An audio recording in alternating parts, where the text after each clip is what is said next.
Uru bicara sayap militer Organisasi Papua Merdeka, OPM, Tentara Pembebasan Nasional Papua Barat, TPNPB, Sebi Sambom, menyatakan niatnya untuk melepas jabatan sebagai juru bicara utama organisasi tersebut.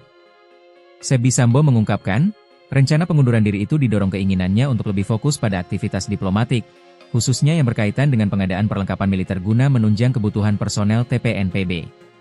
Selain itu, keputusan tersebut juga dipicu oleh konflik internal yang terjadi antara juru bicara dengan salah satu komando daerah pertahanan, Kodap, OPM, termasuk sejumlah kelompok milisi bersenjata.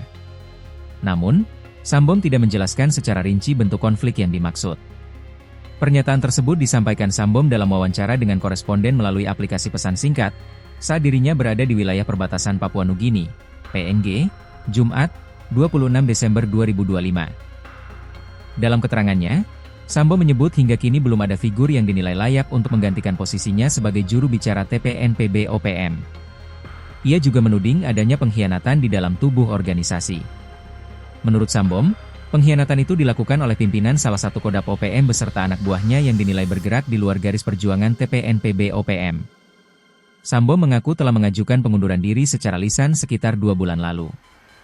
Namun, permintaan tersebut belum disetujui oleh Kepala Staf Umum TPNPB OPM, Maijen OPM Trianusato.